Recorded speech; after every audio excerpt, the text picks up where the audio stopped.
Bienvenue dans Journal de l'innovation. Ici, on analyse l'actualité géopolitique, les technologies et innovations croissantes. Pendant des décennies, l'ordre international a reposé sur une promesse implicite. Les alliances occidentales, et en particulier l'OTAN, constituaient un socle intangible, un filet de sécurité collective qui rendait la guerre entre alliés tout simplement impensable. Depuis 1945, cette architecture a structuré le monde, a garanti la stabilité relative de l'Europe. Cette architecture a soutenu la domination économique américaine et ancré le dollar au cœur du système financier mondial. Aujourd'hui, cette promesse est en train de se fissurer, non pas à cause d'une puissance rivale extérieure, mais du cœur même du système. Ce qui se joue autour du Groenland dépasse largement la question d'un territoire arctique recouvert de glace. Il s'agit d'un point de rupture historique, d'un moment où les règles implicites cessent de fonctionner, où les alliances révèlent leurs failles, et où la logique de la force reprend le dessus sur celle du droit. Le signal le plus clair de ce basculement est venu du Danemark. Le ministère de la Défense du Danemark a confirmé officiellement une directive sans précédent. Les soldats danois sont désormais autorisés à engager immédiatement le combat contre toute force qui envahirait le territoire danois, y compris le Groenland, sans attendre d'ordres hiérarchiques. Cette autorisation n'est pas théorique, ni conditionnelle ou symbolique. C'est une autorisation permanente, opérationnelle et juridiquement encadrée. Elle inclut explicitement les forces armées des États-Unis. Dans l'histoire contemporaine des alliances occidentales, un tel acte n'a aucun précédent.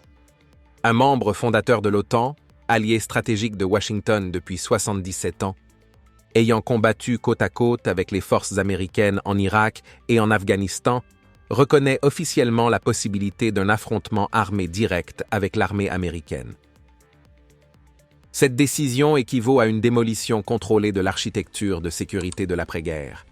Elle signifie que l'hypothèse jusque-là impensable, celle d'un conflit armé entre les alliés de l'OTAN, est désormais intégrée dans la planification militaire. Il est essentiel de comprendre qui est le Danemark.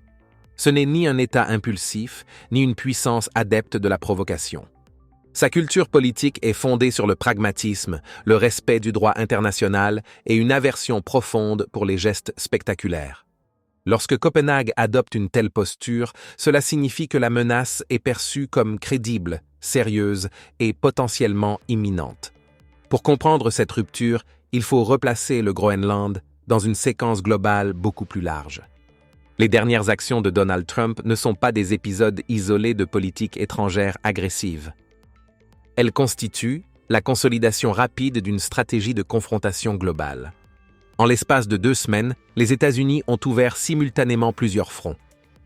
Intervention directe au Venezuela avec la capture de Nicolás Maduro, menaces militaires explicites contre le Mexique, la Colombie et Cuba, avertissements renouvelés de bombardements contre l'Iran et revendications ouvertes du contrôle du Groenland. Cette simultanéité n'est pas accidentelle, elle révèle une doctrine.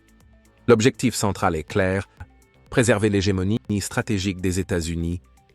Dans un système international en mutation rapide, marqué par l'émergence de la Chine comme puissance structurelle et le retour de la Russie comme acteur géopolitique majeur.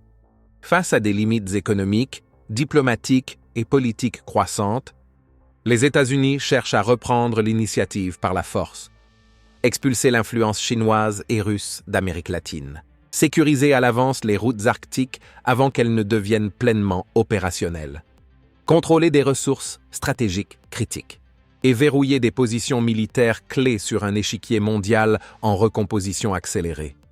Contrairement à l'image d'un Trump impulsif, de nombreux spécialistes soulignent qu'il ne s'agit pas d'improvisation.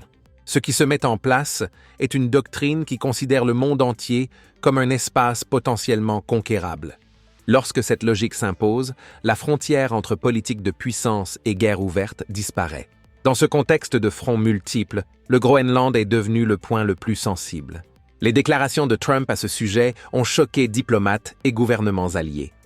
Sur son réseau social, il s'est adressé directement à l'OTAN, exigeant que le Danemark retire sa présence du territoire. Sur un ton moqueur, il a affirmé que 2 traîneaux tirés par des chiens ne suffiraient pas à défendre l'île, et que seuls les États-Unis pouvaient en garantir la sécurité. Le message implicite est brutal. Si Washington ne protège pas un territoire, ce territoire est considéré comme sans défense. Des experts en sécurité internationale soulignent que la principale source d'insécurité mondiale aujourd'hui n'est pas une puissance rivale isolée, mais la disposition même des États-Unis à recourir à la force contre leurs propres alliés. Trump a été encore plus explicite en déclarant que toute solution concernant le Groenland qui n'impliquerait pas le contrôle direct des États-Unis serait inacceptable. Quelques heures avant une réunion demandée par les gouvernements danois et groenlandais à la Maison-Blanche, dans une tentative désespérée de désescalade diplomatique, Trump a clairement fait savoir qu'il n'avait aucune intention de négocier. Pour lui, il n'existe aucun scénario acceptable dans lequel les États-Unis n'obtiennent pas l'île. La réaction européenne a été rapide et sans précédent. Les Pays-Bas ont annoncé l'envoi d'un officier de marine au Groenland pour une mission de reconnaissance conjointe avec d'autres alliés de l'OTAN. Le commandant Arjen Warnar a déclaré publiquement qu'une mission néerlandaise au Groenland était tout à fait possible, rappelant que la marine néerlandaise avait déjà opéré à 2 reprises au large de l'île. L'Allemagne a déployé 13 militaires, la Suède 3 officiers d'état-major, la Norvège 2 planificateurs, le Royaume-Uni 1 officier. La France a confirmé la présence de forces sur place, Emmanuel Macron annonçant l'envoi d'unités terrestres, aériennes et maritimes supplémentaires, avec des soldats d'infanterie de montagne déjà déployés à Nuuk. Ces mouvements s'inscrivent dans le cadre d'opérations baptisées Arctic Endurance et potentiellement Arctic Sentry, inspirées de la mission Baltic Sentry en mer Baltique.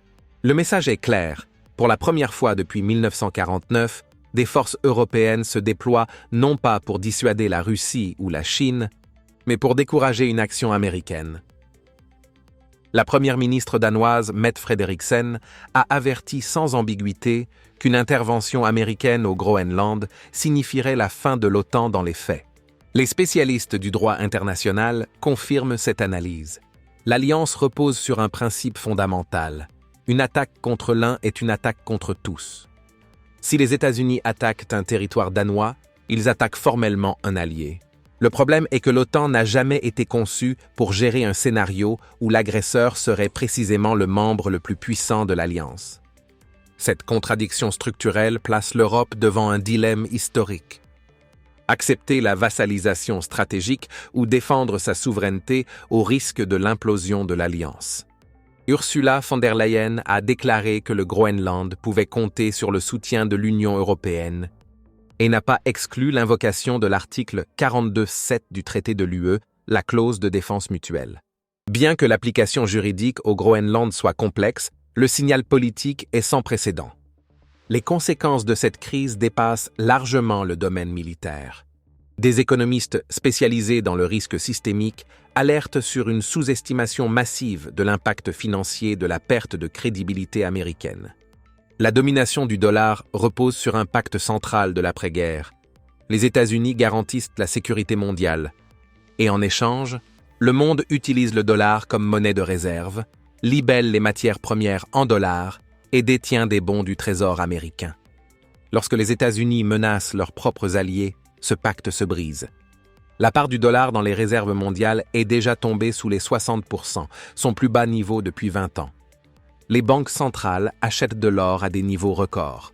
Les BRICS ont mis en place un système financier alternatif et lancé une unité de règlement adossée à l'or.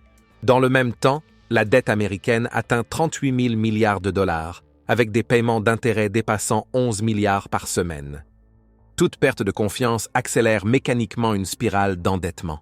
Ce qui se joue aujourd'hui autour du Groenland n'est pas un simple différend territorial. C'est la manifestation visible de l'effondrement progressif de l'ordre international construit depuis 1945. Les alliances perdent leur valeur pratique. Le droit international devient secondaire. La souveraineté dépend de plus en plus de la force militaire. Lorsque même des alliés historiques commencent à se préparer à un affrontement armé avec les États-Unis, cela signifie qu'une rupture profonde est déjà consommée. Les marchés n'ont pas encore pleinement intégré ce changement de paradigme, mais le repositionnement silencieux est en cours. Ce monde nouveau n'est pas encore stabilisé. Il est marqué par l'incertitude, la fragmentation et la montée du risque systémique. Et c'est précisément cette normalisation de la menace qui définit l'époque qui s'ouvre. Le Groenland n'est donc pas une anomalie, mais un signal d'alarme. Lorsque l'impensable devient planifiable, la guerre entre alliés cesse d'être exclue, la force remplace les règles et un cycle historique se referme. Combien de temps le monde pourra-t-il encore prétendre que cela ne le concerne pas? Partagez vos réflexions en commentaire.